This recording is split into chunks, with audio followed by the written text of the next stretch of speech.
London's the residence. When no wonder is ever the same when you're striving for greatness. A place full of angels and sinners, but I'm surrounded by winners. Rides is one of the realest. Phoenix is one of the illest.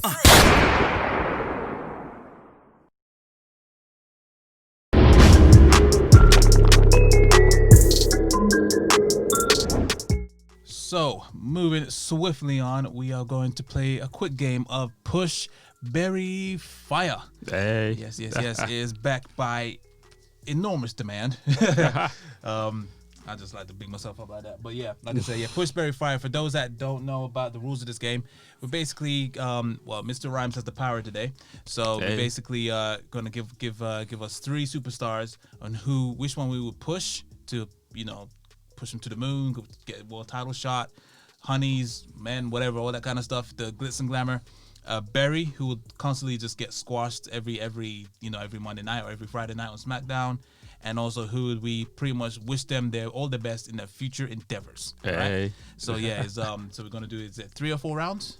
Right now I've only got 4, but I can potentially come up with more if you want. Okay, all right, cool. So yeah, we'll just so he's gonna fire me. He's gonna give me.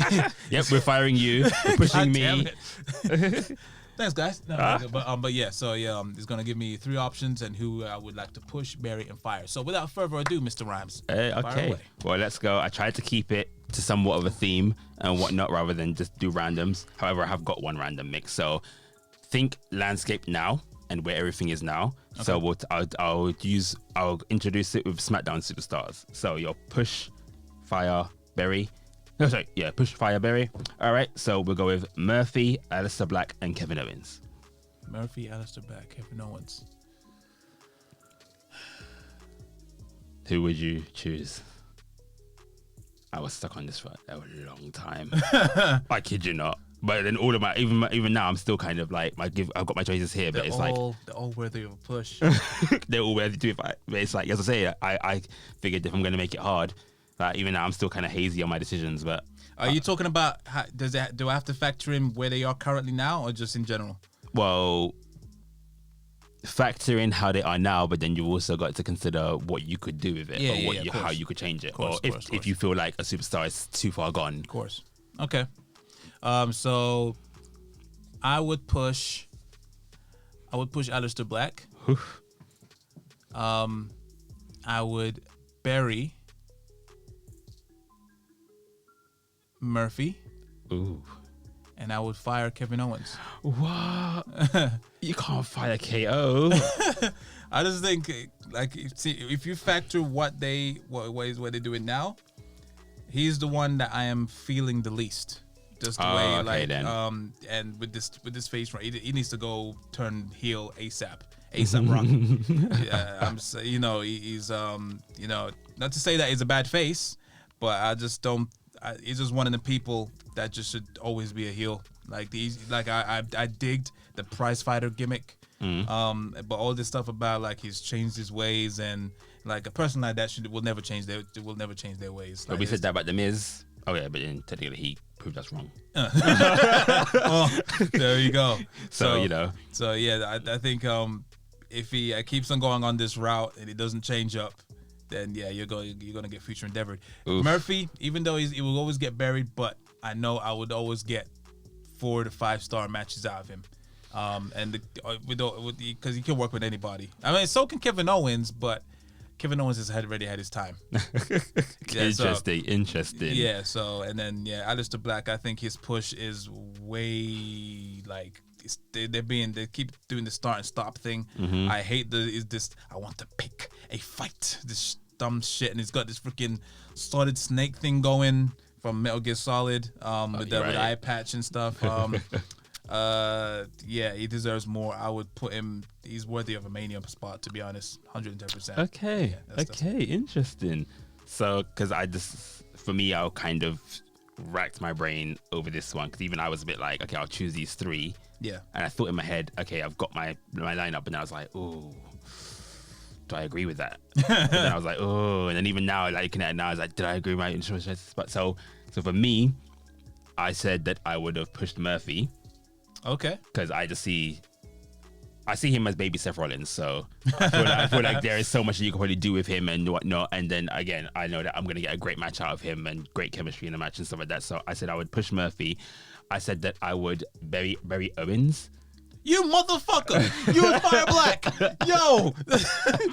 I said that I would bury. Done here. I said that I would bury Owens because there's nothing else for him to really do. He's pretty much done everything. So it's like, okay, then so I can use him as like the person that he can be my new Dolph Ziggler. Get it? Okay. So I can use him to uplift all my other stars, and I'm pretty sure Kevin Owens, being the veteran he is, would probably be okay with that. Yeah. And then Aleister Black is just kind of like if I was gonna, I feel like how I liked him before is not the Aleister Black I like on the main roster. Oh, 110%. So it's just kind of like, what more can I do with this now? There's always two versions of Right. There's the NXT version, and then I hope they put it in the next 2K. There's NXT version, and then you get the main roster version. Right, and it's just like stats just go down completely. And my thing with Aleister Black is just like I don't dislike him. I just feel like, you know, he's underutilized. They don't know what to do. Yeah, and then it's just like although I know that there's things that I could do if I was like in that thing, but it's like in that if I'm gonna choose between these stars, it would be like Aleister Black is my least. Yeah, of course. So therefore, he would be the one that I would have to. Which baffles me. It's like they're so quick to say, okay, I want this guy, I want this guy, I want this guy from NXT. Okay, we'll bring him over here. And then they just kind of. Fuck, do we do with you now? Like, right, they just kind of just like fall off and yeah, like, you know. I'm just like you took them, plucked them away from like something that they were good. They were being utilized right. Right. And then you bring them, and you just leave them in obscurity, and then have the balls to fucking fire them because you didn't know what to do with them. Right. Fucking backwards, WWE. Fucking backwards. Sorry, carry on. So that was your first set. So we'll now take it to the Raw Superstars. And again, so I kept it to a theme, but I'd be interested to see what you'd say. So push, fire, bury. You got Sheamus, Braun Strowman, Keith Lee. I didn't want to include Keith Lee because we mentioned him in the last game, but I'm thinking Keith Lee now. Fair enough. Push Keith Lee. Bury Sheamus, fire Braun Strowman. That was easy for me. That's how you went to it. Yeah. Keith Lee deserves the world. He's got so much potential. We all know he does. That guy deserves the world. He does, but the way he's obviously, I if I could, I would slap Vince and Brian Gurewitz and all them people all these lackeys because they are just doing him. They're doing him wrong. When it comes to Sheamus, he's a good worker. You know, he's good working with, you know, smaller people as well. And you know, he's good on the mic and whatnot. He's cool. Braun Strowman, I am so over that guy. And it's not to his fault. It's the way they've actually booked him as well. It is. And you know, is Universal. I honestly forgot that he was Universal Champion this year. I forgot so many times he was Universal Champion and whatnot. You know, so it was just like, you know, I think it was even one of the shows that we did, and I was like, he was Universal Champion. Yeah, exactly. I was like, oh yeah, it's Braun Strowman. And I think it's just solely the fact because he was not in the plans. He was not meant to be champion. Yeah, and I honestly think if Reigns didn't pull out, I don't think he would not have become champion anytime soon. And yeah, I'm just so over that this thing where he's like that the swamp match they had with Bray Wyatt. Still haven't watched that match today. You're not missing much. What else has he done? Again, nothing yet. Other than that, he just showed up at Raw Underground, even though he was a SmackDown superstar. Yeah, took out people, and then all of a sudden he gets drafted to Raw, but still gets a title shot on SmackDown against Roman Reigns. Then he gets choked out, and then you know, it's just what the actual hell, like it's that random week that it was like it was Raw's season premiere and SmackDown season premiere in it, so it was like that week didn't count. But then the next week the draft is fully in effect, and it was like, it was so backwards. Yeah, like how can you not say it's definitely all right from now you're gonna be Raw? So what makes you think that he's gonna win the title on freaking SmackDown? Like it's just it was poor logic. But interesting. So that was an easy one for you. I racked my brain around this and whatnot. You're not gonna like what I say. Oh boy. But I went with only because I'm seeing it from how it is now, and so and again I had a whole like I'm gonna say back and forth, but like a whole thing on Twitter with someone about my decision or what. Not even to say that it was about this, but I can get to it in a moment. So I went with I would push Sheamus. I knew he was gonna say that. Fuck this show, man. I'm joking. So I said I would push Sheamus because I'm always gonna have a soft spot for Sheamus. Okay. And whatnot. So I push Sheamus. I would bury Strowman, and I would fire Keith Lee. Wow. My firing for Keith Lee is nothing personal because I am a Keith Lee mark. I'm such a fan of Keith Lee, but my seeing him and how he's being used now, he deserves better. So it's like, I could care less. Go to AEW, Keith. I'm sorry, we fucked you up. I'm sorry. Go to AEW. Right, and it's just like, and this is my thing. I saw like a picture on Instagram. I think he got a win on Raw this week or something like that. Because he had his hand being held up. Yeah, he did, yes. So I saw that picture, and just in that picture alone, you see, like, he's clean shaven. He's wearing the leotard that's like 10 sizes too small for him. Where I guess they're trying to thin him out for the main roster, or whatever they're trying to do, make him look skinny and whatnot. And he just looks generic as fuck. Yeah. And that's character number 7. And that's not Keith Lee. Mm-hmm. Like the Keith Lee, fair enough, I can say that. I'm not saying that he looked like anything flashy or he looked like, I don't know, the main event when he was on NXT, because he did, in terms of his appearance, look generic. But it was his own... he had a presence. Yeah. Like bask in his glory, like the whole, like, he's so up here and, just the way he the whole the whole aura and the whole package and the whole everything was just perfect in NXT. And his in-ring work was just like, the cherry on top. Do you know what I mean? So he was just like everything. And then the little kind of taste that they gave us at Survivor Series last year, it was just like, and the Rumble.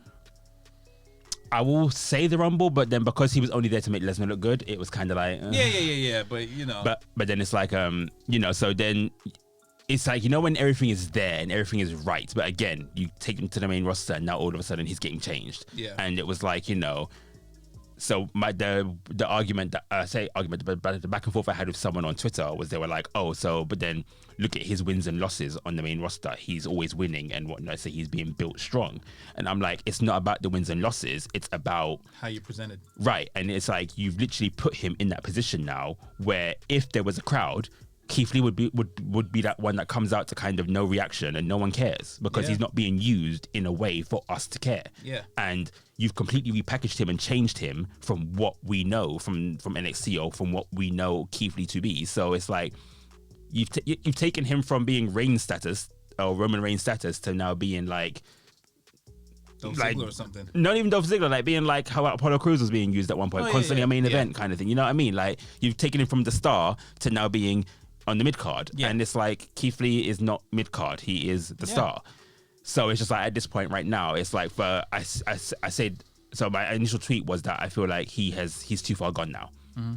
So it's almost like to build him up now, it will take a lot to make me care. Yeah, I get that. And then even if you do build him up, I kind of get that feeling that he's not going to go anywhere, or he's going to be built up to be fed to someone, or that kind of thing. Like he's not. Yeah. Like they've ruined him in my opinion. Yeah. So it's just like there was no need for it. Like everything to do with Keith Lee coming to the main roster, everything to do with Keith Lee in WWE was good. Yeah. And now it's just meh. Yeah. 100%. So that's why I feel like he deserves better. So for me, it would be of this selection, it would take him out the equation. Just let him go and be great elsewhere. Yeah. Okay. And so with this, it's like, push Sheamus because again, like I said, I have a soft spot. Sheamus always will do. Fair enough. What's the next one, Mr. Alrighty, Rams? so push, fire, bury. I will take it to the women's superstars. So again, I kept to a theme. So Lana, Mandy Rose, Peyton Royce. Sorry, say that again, sir. Lana, Mandy Rose, Peyton Royce. Push Mandy Rose. Oh my God! Of course you would. That's like I'm a stan for Mandy Rose. I'm a stan for Mandy Rose. So yeah, that's Bay. Personally, what's it with two? Peyton Royce and Lana. Okay. Bury Peyton Royce. Yeesh. And let go Lana. Simply because, they're just dogging her wrong, man. They're doing her wrong. And I'd rather her I'd like to see her in AEW, to be honest. Really? I'd like to see her in AEW. Even though the women's division ain't as great. The women's division in AEW is what the tag team division is in WWE. Basically, Like, precisely. it's the afterthought. And Precisely. so this is why it's like, my whole thing would be like, I wouldn't want to see any of these women go to AEW because I feel like they don't get used. Yeah, it's fine, but they don't wrestle. I'm fine with her being a valet because we all know that. Lana. Like, yeah, Lana is not really a wrestler. Like, But she might have the potential, but you know, if you put her against Liv Morgan or her against Ruby Riott or her against everyone, like they would just run circles around her. That's just fact. She's more good. She's good on the top. She's good on the mic. She can make someone look good with her by their side. But her in the ring, you're not sold. You're more sold on Mandy than you are Lana. Oh hell yeah, Mandy can wrestle. She can wrestle. Can she though? Yes, she can. Can she though? She can wrestle. Can she though? Yeah, she doesn't botch as much as Lana does. So yeah, she can wrestle. She can definitely wrestle, and she's got the look. She's got the physique, and like, but she's so slender with it. Because it's like my thing is with Mandy. My thing is that she has the Trish potential, but then I see that Lana has that potential, and I've said from the get go that I feel like Lana's a dark horse in the sense that if she wasn't used or if she wasn't always kind of put in a position where she has to perform under immense pressure. Because imagine her first match ever was at WrestleMania in the 10-woman tag team match. Yeah. Her first singles match ever was at Money in the Bank in a title match against Naomi and whatnot. So it's like she's always been put in a position where her matches there's a lot of pressure around them. And then whenever she does get to wrestle or she does have a moment, okay, even her next match would have been she was in Money in the Bank. But it's like, yeah, so any matches she's had, she hasn't really had like her run as like a singles competitor to kind of actually like wrestle. Does that make sense? Yeah. So you kind of give her that kind of time to shine and her to kind of wrestle regularly and everything like that. I think Lana has like immense potential to go with. Not to say that Mandy Rose doesn't, but I feel like Mandy Rose has had that run.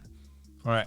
And she's had more opportunity than Lana. So it's kind of like, and in all honesty, Mandy's kind of going through this kind of awkward phase right now. I hate this phase. That awkward, ugly kid phase right now where you don't know what to do with her and whatnot. Yes. But it's the same as Peyton Royce. They've for some reason split up the Iconics for whatever Dumb. reason. Absolutely and dumb. it's like you've kind of got Billie Kay and Peyton Royce kind of just like there. Yeah. Like what are you doing with them kind of thing. Yeah. So but yeah, so it's the same thing. So and again, you split Mandy up from a tag team to now put her in a tag team.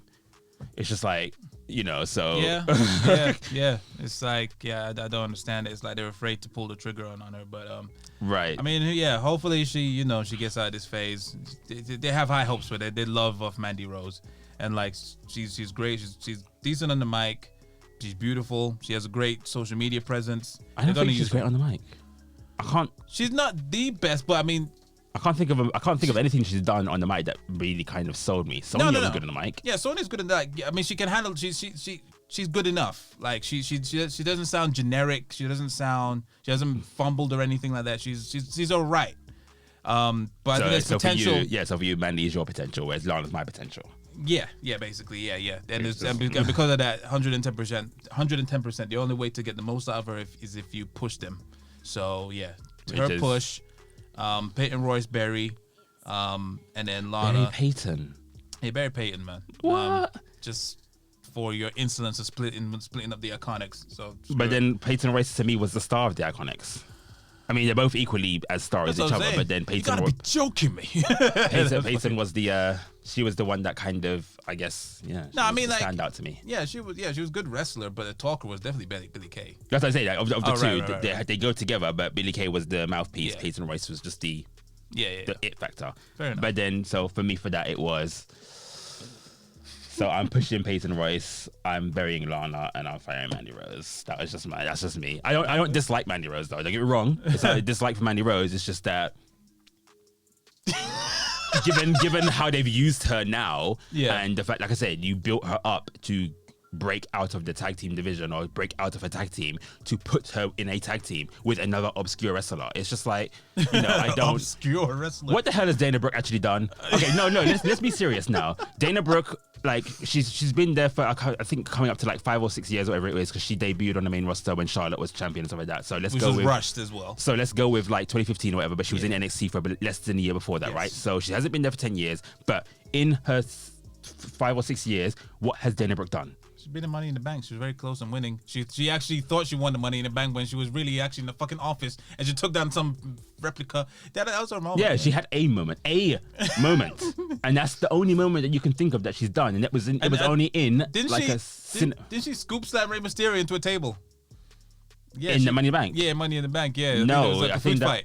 No, I don't think she. Or was that Nia Jax? Yeah, it's probably Nia Jax. Oh, my bad. Okay. Because like Dana Brooke has not done anything. She had the moment where she swung on the Money in the Bank, and she had the moment where she thought she won the Money in the Bank or whatever. Yeah, I get that, but she hasn't done shit. I know. Right, I know. she's done absolutely nothing on the main roster, but be like that again, obscure main event wrestler kind of thing. No, I get that. That's not her fault and anything like that. I just feel like okay, but they haven't done anything with her, so it's like okay, it is what it is. Yeah. But then to take someone like Mandy, who again, like you're saying, that there's potential there and whatnot, and then you give her that big build up and the big payoff with Sonya Deville and whatnot, just to then take Mandy completely out of whatever she had worked up on SmackDown. So you took her out of the Otis storyline, you took her away from the Sonya Deville thing, you literally erased all of that and put her on Raw with a generic look and put her with Dana Brooke. And then you randomly put her on Raw and teaming with Dana Brooke as well. And it's just like again, like no one asked for that. There's no chemistry. There's just two random people put. But then again, I think there was actually one Raw where they literally took the piss. This is like they don't rate tag teams. Them two came out, and then Peyton Royce came out with Lacey Evans. That was a tag team, and then there was fucking the Riot Squad, and then there was the Riot Squad, and then Nia Jax and Shayna Baszler. But yeah, they just churning them at this, they hit and shuffle, and it's like, okay, you two are going to be a tag team. Right, but again, you split up the Iconics, but now Peyton Royce is teaming with Lacey Evans. It makes no sense whatsoever.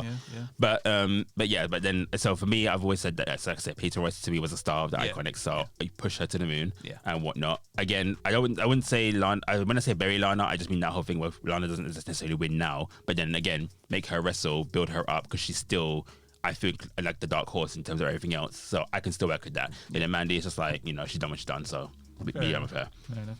And the final one, Mr. Rhymes. Okay, so this one was just more of a, so this is the mixed one. So if you want to see it as, you want to take where they are now and whatnot, but essentially it's just the three of the same superstars on each of the brands. Yeah. So your Push, Fire, Berry, you've got AJ Styles, you've got Seth Rollins, you've got Finn Balor.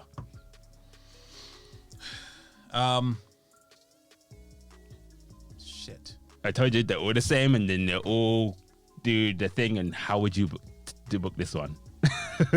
Push Finn Balor, because he deserved way more in the main roster. Like, how could you just give up on him just because he had a freak injury, and then had an alright run, and then he gets squashed by Kane one night, and then. Was it Kane or was it The Fiend? No, it was Kane. Oh. Remember, he got squashed. Like, I think he had no. It was after Survivor Series where he came out as the Demon and he faced AJ Styles, and then Kane randomly returned the next night and completely squashed him in 5 minutes. It went viral. Like, it was just mad. It was fucking disgusting. I didn't remember that. And then so yeah, Push Finn.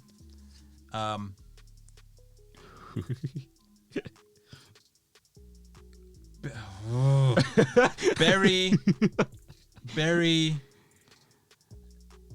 You don't agree with this. You're thinking too much. So Barry AJ Styles. Fire Seth Rollins. You can't fire Rollins. What the hell? I can't fire AJ Styles either. That guy is phenomenal. Right, but then why would you want to fire Seth Rollins over Finn Balor? Because I think he deserves the world. I mean, Stroy is obviously doing very well right now. He's NXT champion and whatnot.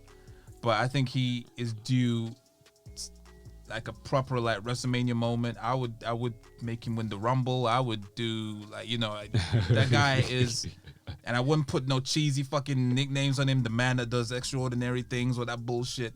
And yeah, just have him come out there as Prince Balor, like this gimmick that he has now on in the main roster.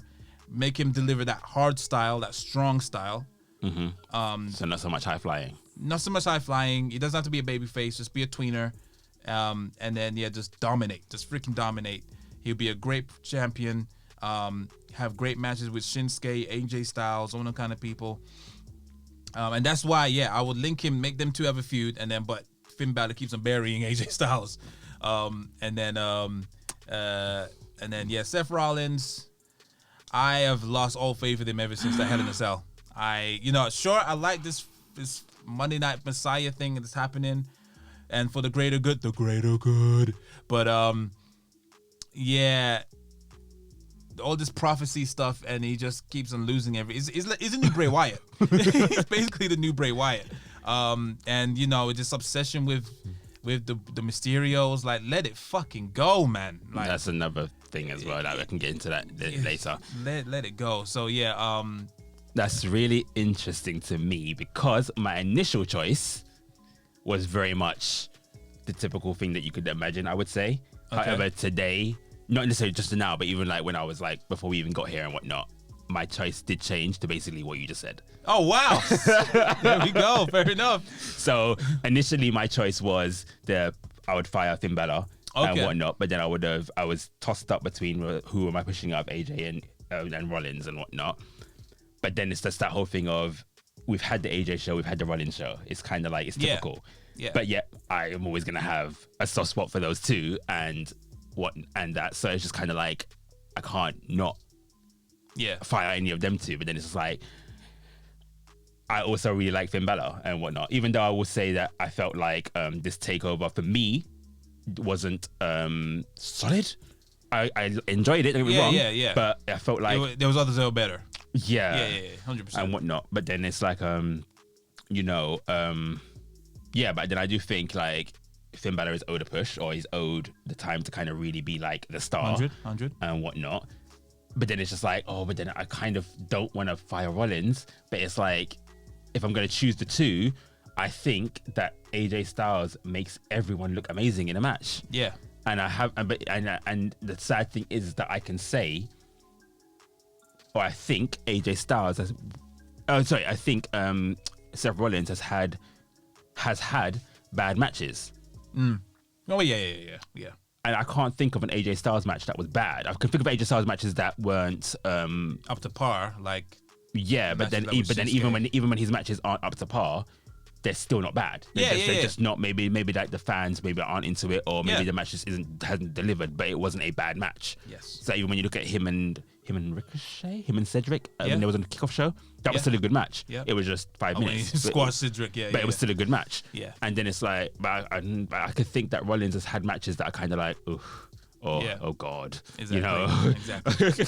So it's just like, okay, so I think it's time. Yeah. Future endeavored. Okay, right. cool. So so we actually agreed on that one. Yeah, for once, yeah.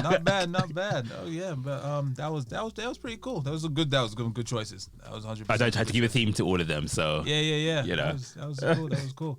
But yeah, that was our game of push, fire, and bury. Let me know your thoughts. Who would you actually push, fire, and bury down in the comments? those choices? Of those choices as well. Would you be similar, or like give me your thoughts? I always read the comments. All right, so yeah, that has been push, fire, and bury, guys. Boom. Ain't no stopping, can't stop. Ain't no stopping me now. Ain't no stopping, can't stop. Ain't no stopping It's chaos. me now. London's the residence. When no wonder is ever the same, or you're striving for greatness. A place full of angels and sinners, but I'm surrounded by winners. Rides is one of the realest. Phoenix is one of the